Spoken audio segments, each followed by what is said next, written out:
संघर्षों का पार नहीं, किंतु डूबना मध्यधार में साहस को स्वीकार नहीं। जब हेलीकॉप्टर कैप्टन ने कहा कि हेलीकॉप्टर का एक इंजन स्टार्ट हुआ, दूसरा नहीं स्टार्ट हो रहा है और अब ये इंजीनियर बुलाना पड़ेगा, मैंने कहा यार ऐसा हेलीकॉप्टर बनता रहेगा, दूसरा हेलीकॉप्टर रवाना करो और मैं बाई रोड चलता हूं। तो सड़क मार्ग से इतनी मुझे भी बेचैनी थी आप सबसे मिलने की। और ये अरविंद जो है ना, अब इसे भतीजा कहिए, प्रत्याशी कहिए, भावी सांसद कहिए, आप सबका आशीर्वाद मिले ये प्रार्थना करने के लिए मुझे यहाँ आप सबके बीच में आना था। आशीर्वाद है ना जो सब लोग जरा दोनों हाथ उठा के आशीर्वाद दो ना सब लोग, सबका आशीर्वाद अरविंद राजभर के साथ है। और 1 तारीख को जब मतदान होगा तो कई विरोधियों की जमानत जब्त होगी और कई विरोधियों की बोलती बंद होगी। बताओ दोनों होगा कि नहीं होगा? और आज इस सभा मंच पर मैं कुछ नाम लेता हूं। हमारे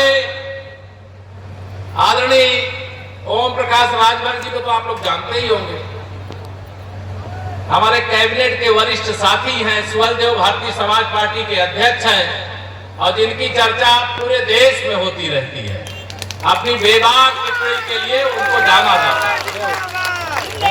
और जो आपकी इस क्षेत्र से 2017 में विधायक और उत्तर प्रदेश की सरकार के कैबिनेट मंत्री बने थे, बीच में कुछ देर के लिए दोनों लोग हमें छोड़ के चले गए, लेकिन हमने कहा बाहर रहने नहीं देंगे, फिर बुलाएंगे लावा।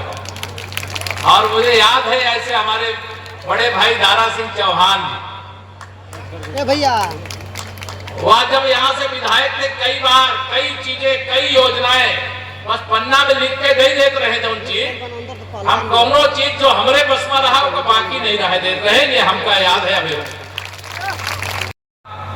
ये एक तरफ भ्रष्टाचार के दलदल में डूबे हुए गरीबों के दुश्मन, पिछड़ों के दुश्मन, SC ST के दुश्मन, इंडी गठबंधन वाले, चाहे वो सपा के नाम से हो, चाहे कांग्रेस के नाम से हो, चाहे अन्य किसी नाम से, वो सब कहा थे कि हम मोदी जी को तीसरी बार प्रधानमंत्री नहीं बनने देंगे। बताओ उनकी औकात है क्या मोदी जी को तीसरी बार प्रधानमंत्री बनने से रोके? दोनों हाथ में बताओ, रोक सकते हैं क्या? उनको गरीबों की ताकत ही नहीं पता है, उनको किसानों की ताकत नहीं पता है, उनको देश की आधी आबादी की ताकत नहीं पता है, माताओं बहनों की, उनको मेरे नौजवानों की ताकत नहीं पता है। आज देश के अंदर पूरे हिंदुस्तान में मोदी जी के नाम का तूफान चल रहा है, जिसमें साइकिल उड़ करके जाए कि सीधा कहां गिर रही है? सैफई में। समाजवादी पार्टी की साइकिल तूफान में उड़ करके सैफई में गिरने जा रही। वैसे आप लोगों ने 2014 में जब श्री अखिलेश यादव जी यूपी के मुख्यमंत्री थे, 73 सांसद जिताए थे और यहां से हरिनारायण राजभर को आपने जिताए थे। याद है कि नहीं याद है? मुझे याद है। 2017 में विधानसभा का चुनाव हुआ, उस समय भी अखिलेश यादव जी मुख्यमंत्री थे और सुहलदेव भारतीय समाज पार्टी के साथ हमारा गठबंधन था। हम उत्तर प्रदेश में 325 विधानसभा आप सबके आशीर्वाद से जीते, 325। सुपड़ा साफ कर दिया था सपा और बसपा दोनों का। 2019 में सपा बसपा ने गठबंधन कर लिया। उस समय भी यही स्वप्न देखे थे कि मोदी जी को प्रधानमंत्री नहीं बनने देंगे, वो स्वयं प्रधानमंत्री बनना चाहते थे, लेकिन आप सबने आशीर्वाद दिया और भारतीय जनता पार्टी की, ठीक है हम उस समय हार गए थे, लेकिन उत्तर प्रदेश के 64 सांसद हमारे जीते थे और 300 से ज्यादा सांसद देश में अकेले भारतीय जनता पार्टी के जीते थे और मोदी जी के नेतृत्व में दूसरी बार सरकार बनी। 2022 तमाम प्रकार की परिस्थितियां ऐसी बनी हुई थी, लग रहा था कि आप उस समय तो प्रकाश भाई हमारे जो है राजा दारा सिंह भाई सब लोग हमें छोड़ के चले गए थे, लेकिन उसके बाद भी उत्तर प्रदेश की जनता ने हमें 275 विधायक जिता करके दिए। जब उस समय ये सपा वाले नहीं जीत पाए, अब तो ओम प्रकाश भाई, दारा भाई हमारे साथ आ गए, तो अब कोई हिला पाएगा क्या? मैं आप सब लोगों से निवेदन करने आया हूं, ये आने वाली 1 तारीख एक बहुत महत्वपूर्ण तारीख, ये गरीबों के लिए महत्वपूर्ण है, ये किसानों के लिए महत्वपूर्ण है, ये माताओं बहनों के लिए महत्वपूर्ण है, ये हमारे नौजवानों के लिए महत्वपूर्ण है। हमारा देश पीछे जाए कि आगे जाना चाहिए? मोदी जी के नेतृत्व में 10 साल में हम 50 साल में जितना काम कांग्रेस नहीं कर सकी, उतना मोदी जी के नेतृत्व में 10 साल के अंदर काम करके दिखाने का काम किया। आज गरीब भूख से नहीं मर सकता, इसलिए मोदी जी का स्पष्ट कहना था, जब कांग्रेस की अगुवाई में सपा बसपा के समर्थन से दिल्ली में सरकार चलती थी, उस समय के प्रधानमंत्री मनमोहन सिंह जी कहते थे, देश के संसाधनों पर, देश की संपत्ति पर, देश के खजाने पर पहला हक मुसलमानों का। लेकिन जब माननीय नरेंद्र मोदी जी देश के प्रधानमंत्री बने, उन्होंने कहा देश का खजाना हो, संपत्ति हो या संसाधन हो, पहला हक देश के गरीबों का है। और गरीबों के हक के लिए एक गरीब माँ बाप का बेटा, एक चाय बेचने वाले का बेटा अगर देश का प्रधानमंत्री बन गया, एक ओबीसी के घर में पैदा होने वाला देश का प्रधानमंत्री बन गया, तो तुम्हें बर्दाश्त नहीं हो रहा। अच्छा काम कर रहा है देश के लिए, भारत को आत्मनिर्भर भारत बनाने का काम मोदी जी कर रहे हैं। गरीबों के घर में कभी कोई भूख से ना मरे, इसके लिए प्रधानमंत्री गरीब कल्याण अन्न योजना का राशन, बताइए 3 साल से मिल रहा है नहीं मिल रहा? बताओ ना जरा, मिल रहा है कि नहीं मिल रहा? 3 साल से फ्री में मिल रहा है। और मोदी जी ने कहा 4 तारीख को जब मैं तीसरी बार प्रधानमंत्री बनूंगा, 5 साल इसी प्रकार से प्रधानमंत्री गरीब कल्याण का राशन देता रहूंगा। अब ये सपा बसपा कांग्रेस वाले चाहते गरीबों को राशन मिलना बंद हो जाए, बंद होने दोगे क्या? जोर से हाथ रखो तो बंद होने दोगे क्या? इनकी औकात नहीं है कि आपका राशन बंद करा सके, क्योंकि आप ही के आशीर्वाद से तीसरी बार मोदी सरकार 4 जून को बनने जा रही है। ये सत्ता के बिना, जैसे पानी के बिना मछली तड़पती है, सत्ता के बिना अखिलेश यादव जी और राहुल गांधी तड़प रहे। लेकिन इनकी कुंडलिया में है नहीं। मैं एक अपने दोस्ती साथी से पूछा था, क्या ये मुख्यमंत्री या प्रधानमंत्री बन सकते हैं क्या? तो उन्होंने बताया पूरा गणना करके कि श्री राहुल गांधी की कुंडली में प्रधानमंत्री बने का योग नहीं है, और अखिलेश यादव की कुंडली में अब दोबारा कभी मुख्यमंत्री बने का योग। अब ये जब पता चला तो मैंने सदन में भी बैठे रहे, हमारे दोनों साथी यहाँ पर तीनों, हमारे रामविलास जी भी हैं, हमारे राजीव तरारा जी पश्चिम से यहाँ विधायक के रूप में यहाँ आए प्रचार में, ये सब लोग बैठे हैं। जब मैंने सदन के अंदर ये कहा तो सपा वाले बड़े गुस्साए गए। कांग्रेस वाले तो मोदी जी को रोज गाली देते हैं, और समाजवादी पार्टी वाले रोज मुझे गाली देते हैं। लेकिन मैंने कहा इनकी गाली का जवाब गाली से नहीं देना। समझ गए ना मेरी बात? इनकी गाली का जवाब गाली से नहीं देना। इनकी गाली का जवाब 1 जून को अपने मतदान केंद्र पर जाना, छड़ी की बटन दबाना, और छड़ी की बटन दबा करके, मतलब ऐसे जो गाली देने वाले हैं वो छड़ी की बटन दबाने से समझिएगा कि उनकी गर्दन दब गई, उनकी गुंडागर्दी खत्म हो गई, उनकी माफियागिरी का अंत हो गया, गरीब का कल्याण हो गया, महिला का सशक्तिकरण हो गया। इनकी गाली का जवाब छड़ी की बटन दबा करके देना, तीसरी बार मोदी सरकार बना करके देना, और साइकिल को पंचर करके अखिलेश यादव जी को पार्सल भेज करके देना। ये मैं आप सब लोगों से कह करके जा रहा हूं। करोगे? कर दोगे? दोनों हाथ उठा दो, बता दो। क्योंकि अरविंद राजभर जी एक युवा नेता, और इनको भारतीय जनता पार्टी गठबंधन की ओर से यहां प्रत्याशी बनाया गया, तो प्रत्याशी अरविंद राजभर जी ही नहीं है, यहाँ प्रधानमंत्री माननीय नरेंद्र मोदी जी भी प्रत्याशी हैं, मुख्यमंत्री आदरणीय योगी आदित्यनाथ जी भी प्रत्याशी हैं, यह जो संपूर्ण मंच बैठे यह भी प्रत्याशी हैं, और केशव प्रसाद मौर्य जिसके इंतजार आपने इतनी देर किया, मुझे भी अपना प्रत्याशी मानना, और छड़ी के सामने वाली बटन को दबा करके, विरोधी कौन है मैं पता भी नहीं करना चाहता, उसकी जमानत जब्त करा करके मोदी सरकार के लिए अपना आशीर्वाद देने का काम करना। मैं आपको विश्वास दिलाता हूं, आपके आशीर्वाद को व्यर्थ नहीं जाने देंगे। आपके द्वारा दिया गया एक एक वोट भारतीय जनता पार्टी गठबंधन के ऊपर कर्ज होगा और विकास करके ब्याज के साथ अदा कर देंगे, ये आपको भरोसा। आप सब जानते हैं, अभी हमारे पूज्य महाराज जी का आपने आशीर्वाद दिया होगा। आज मंगलवार और जेठ महीने का पहला मंगलवार है। हनुमानगढ़ी के महंत जी हैं राजूदास जी महाराज, बड़ा आशीर्वाद उनका हमारे ऊपर रहता है। और अगला मंगल जब आएगा, वोटों की गिनती होगी और वोटों की गिनती के बाद आप पक्का नोट कर लेना, श्री अखिलेश यादव जी लंदन भाग जाएंगे और श्री राहुल गांधी जी जो उनके दोस्त हैं वो नानी के घर इटली चले जाएंगे। आप देख लेना, 4 जून को 4 बजे जब 400 पार होगा, फिर एक बार मोदी सरकार बनेगी, तो जो भ्रष्टाचार के दलदल में डूबे हमको डर लग रहा होगा कि नहीं लग रहा होगा, बताओ। मोदी जी ने कहा है ना कि अभी जो 10 साल देखा है वो तो ट्रेलर था, असली पिक्चर तो 4 जून के बाद तीसरे कार्यकाल में दिखाने का काम किया जाएगा। बहुत लूटा है गरीबों को, बहुत लूटा है किसानों को, मेरी माताओं बहनों के अधिकारों का हरण किया है। अब वो गरीब माँ बाप का बेटा अगर देश का प्रधानमंत्री बना है तो लूटने वालों से हिसाब लेना चाहिए नहीं लेना चाहिए? दोनों हाथ में बताओ, लेना चाहिए कि नहीं लेना चाहिए?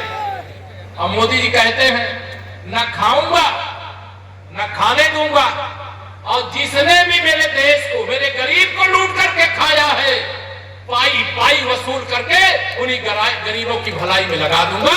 ये मेरे मोदी जी का संकल्प है और उस संकल्प को सफल बनाने की,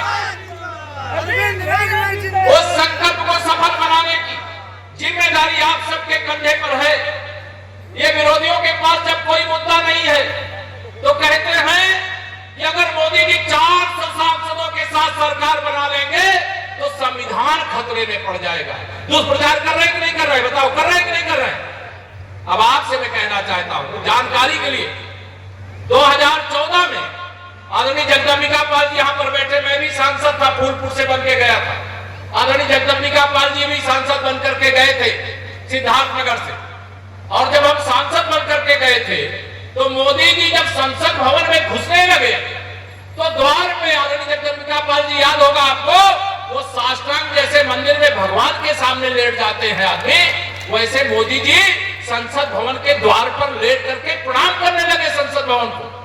पत्रकार मित्रों ने पूछा, मोदी जी आप संसद भवन के द्वार को प्रणाम क्यों कर रहे हैं? तो मोदी जी ने कहा, ये भारत का संसद भवन लोकतंत्र का मंदिर है और इस देश में रहने वाले 140 करोड़ लोग नरेंद्र मोदी के भगवान हैं, इसलिए मैं संसद भवन को लोकतंत्र का मंदिर मान करके उस पर शीश झुका रहा हूं और देश की जनता को भगवान मान करके उनकी सेवा का व्रत ले रहा हूं। और बाबा साहब भीमराव अंबेडकर के संविधान पर हाथ रख करके जब उन्होंने शपथ लिया तो उन्होंने कहा था, आज से मेरा धर्म ग्रंथ बाबा साहब भीमराव अंबेडकर का बनाया हुआ संविधान है। दुष्प्रचार करने वालों, कान खोल करके सुन लो, अब कोई इतना नादान नहीं है कि तुम्हारे झूठ को सही मान लेंगे। सब लोग जानते हैं तुम सत्ता के बिना बेचैन हो, सब लोग जानते हैं तुम पिछड़ी जाति के माननीय नरेंद्र मोदी को प्रधानमंत्री की कुर्सी पर बर्दाश्त नहीं कर पा रहे हो। सब लोग जानते हैं कि जिस प्रकार से माननीय नरेंद्र मोदी जी के नेतृत्व में सरकार बनने के बाद अयोध्या में रामलला का भव्य मंदिर बन करके तैयार हो गया है। तुम्हें बाबर की याद आ रही है, बाबरी मस्जिद की याद आ रही है। अगर तुम्हें राम याद आते तो श्री राम जन्मभूमि तीर्थ क्षेत्र के निमंत्रण देने के बाद रामलला के चरणों में जाकर के राम भक्तों पर गोली चलाने के लिए माफी मांगते कि मेरे पुरखों से, मेरे पिता से अपराध हुआ, मेरे परिवार से अपराध हुआ। लेकिन तुमने रामलला के मंदिर के निर्माण के प्राण प्रतिष्ठा समारोह का निमंत्रण ढूंढ रहे। जब मोदी जी ने देश के माथे पर कलंक के रूप में 370 जम्मू कश्मीर में लगी थी, देश की जनता के आशीर्वाद से हमें बहुमत मिला और हमारे ये वैचारिक मुद्दे थे, 370 हटा दिया। तो आप कह रहे हो कि अगर हम सत्ता में आएंगे तो फिर से 370 लाएंगे। लाने दोगे क्या? राम जन्मभूमि पर फिर से बाबरी मस्जिद बनाने दोगे क्या? दोनों हाथ उठा के बनाने दोगे क्या? 370 लाने दोगे क्या? अब 400 पार होने के बाद ये राहुल गांधी जी और अखिलेश यादव जी को डर है कि नरेंद्र मोदी जी के नेतृत्व में 400 पार के बाद हम लाहौर इस्लामाबाद की तो बात नहीं करते, लेकिन पाकिस्तान के कब्जे वाले कश्मीर में तिरंगा जरूर फहराएंगे, या यहां पर कहना चाहते हैं। ये इनको डर है। पाकिस्तान वाले प्रचार कर रहे हैं कि इंडी गठबंधन की सरकार बन जाए, क्योंकि इंडी गठबंधन की सरकार होगी, इंडी गठबंधन की सरकार होगी तो उनको मालूम है कि वो कश्मीर मानते रहेंगे। लेकिन अगर मोदी जी के नेतृत्व वाली एनडीए की सरकार होगी तो कटोरा लेकर के पाकिस्तान दुनिया में भीख मांग रहा होगा। इतना अंतर है। इसलिए यह सब मोदी सरकार नहीं बनने देना चाहता।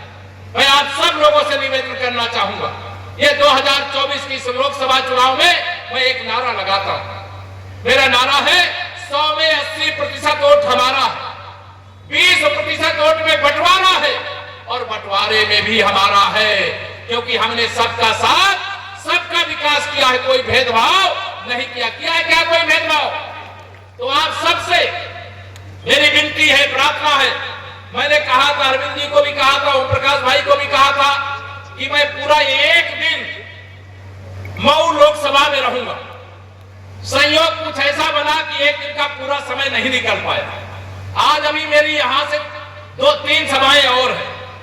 एक सभा अभी चंदौली लोकसभा में, 2 सभाएं आदरणीय प्रधानमंत्री जी के संसदीय क्षेत्र में। मैं लंबे समय तक आपके सामने बोलना चाहता, लेकिन मेरे सामने पर्ची आ गई कि अब देर हो रही है, आगे वाली सभाएं जो यहां लेट हुआ है क्योंकि बाई रोड आया, लेकिन मुझे आना ही था, चाहे रात 12 बज जाती सड़क मार्ग से चल के आने में, लेकिन मैं आता जरूर, ये मेरा संकल्प था। लेकिन मैं अब दिन भर का समय नहीं दे पाया, तो मेरी जिम्मेदारी आपके कंधों पर डाल दो। तैयार हो? आज से लेकर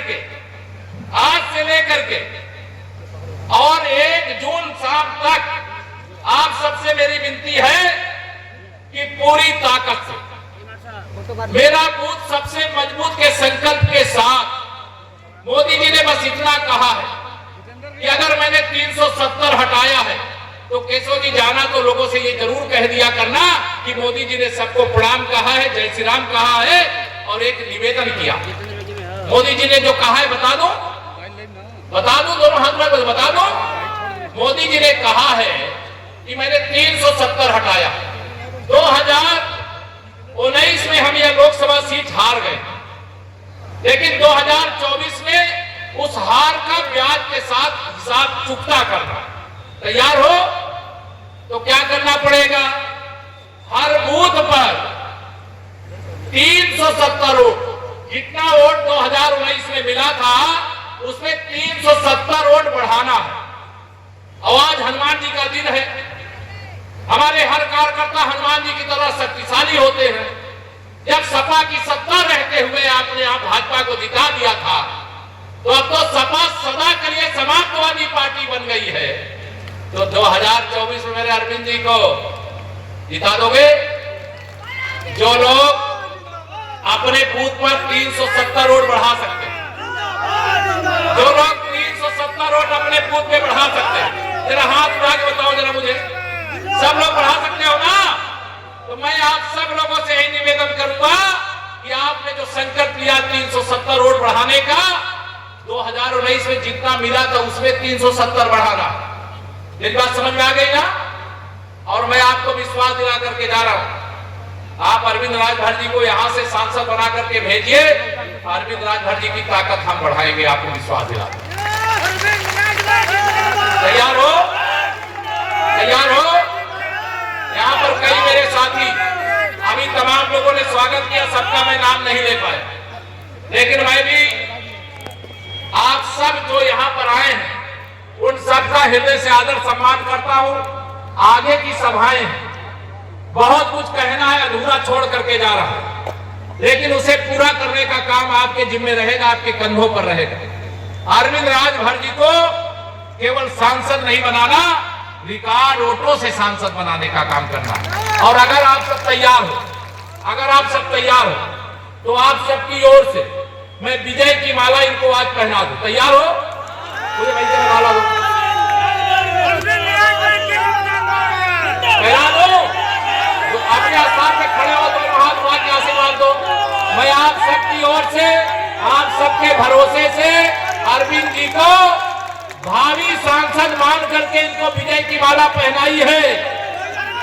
अब यह चुनाव आप सबके हाथों में है। रिकॉर्ड वोटों से जिताना, सपा कांग्रेस प्रत्याशी की जमानत जब्त कराना, इतना ही निवेदन करके देता हूं अपनी बाड़ी को विराम। जरा दोनों हाथ उठा करके बोलिए जय श्री राम, जय श्री राम, भारत माता की, भारत माता की। बस इतना ध्यान रखना, घर घर में खुशहाली पहुंचे, बस इतना फर्ज निभा देना, बाकी सब मोदी कर देंगे। तुम छड़ी की बटन